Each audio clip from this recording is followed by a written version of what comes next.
In this video, we are going to see about skin effect and also the various systems of transmission. Now see, skin effect. The tendency of a high frequency alternating current to flow only through the outer layer of conductor. It means that current doesn't flows in depth in a conductor, but it flows only at the surface of the conductor. Now, if you see the figure, here the positive sign represents the flow of current. It means that the current only flows over the surface. There is no current flow inside the conductor. Now, if the conductor size increases, skin effect also increases. That is, if the conductor size increases, the surface of the conductor will also get increased, which further increases the skin effect. If frequency is high, skin effect is also high. This is the reason why there is no skin effect in DC, because in DC there is no such component known as frequency component.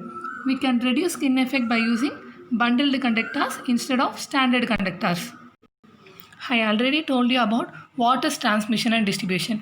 It is nothing but the conveyance of electric power from the power station to the consumer localities. Now let us see about various systems of transmission.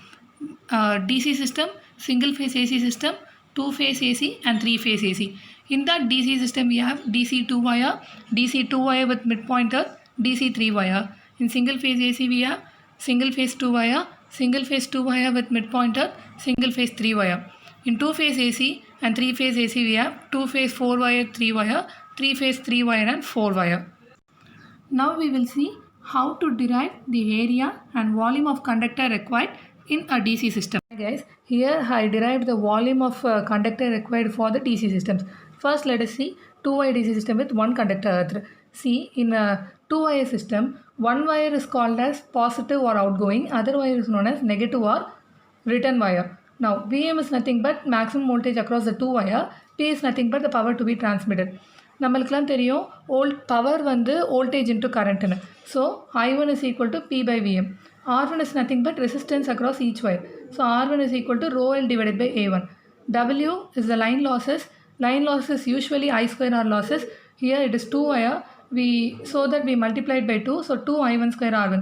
If we substitute I1 and R1 in this equation, we can able to get A1. A1 is nothing but area of cross section of the conductor. The formula for the volume is area into length. So here it is 2 wires, so 2 into A1 into L. If we substitute A1 here, we will get a volume of conductor required for a DC 2-wire system with one conductor earthed as 4P square rho L square divided by WBM square. We will generally call it as K, so that இதை வச்சு நம்ம என்ன பண்ணுவோம்னா மற்ற சிஸ்டம்ஸ்க்கெல்லாம் வந்து derive பண்ணுவோம். Now you see the 2-wire DC system with midpoint earth. அதாவது அதோட நியூட்ரலில் மட்டும் earth பண்ணியிருப்போம். ஸோ வயர்லேருந்து earth வரைக்கும் இருக்கிற வோல்டேஜ் வந்து VM. ஸோ இங்கே வந்து 2 VM இருக்குது. I2 is equal to P by 2 VM. Line லாஸஸ்னால் I square R. So 2 into I square R. Now W is equal to P square rho L divided by 2 A2 VM square. From that we can able to derive A2. From A2 we can able to derive the volume of conductor required. 2A2L. If we substitute A2, we will get P square rho L square divided by WVM square. We can also write this as K. Ground and neutral வந்து half extend பண்ணியிருப்பாங்க. It is extended to half of the length of the outer wires. So I3 is equal to P by 2 VM. Line loss is nothing but I square R loss. So 2 I square R3. Now from this we can able to find A3. If you observe that in all the case in the volume formula we have multiplied by 2, but here alone it is 2.5 because நான் ஏற்கனவே சொன்ன மாதிரி இதை வந்து half of the length extend பண்ணியிருக்காங்களே. So 2 plus 0.5 which is nothing but 2.5. So if we substitute A3 here, we will get the volume of the conductor required for a 3-wire DC system. We can also write it as 5 by 16 K. Now, by seeing this table and knowing the value of K, we can easily find out the volume of conductor required for AC systems also. Now, if you see, for example, in single phase system, 2 wire, the volume of conductor required is nothing but 2 by cos phi square. Now, if you multiply K with that, you will get 2 by cos square phi into 4P square rho L square divided by WVM square.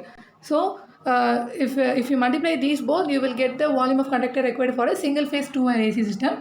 Like that, if you multiply K with all other systems equation, you will get the volume of conductor required for all the systems easily.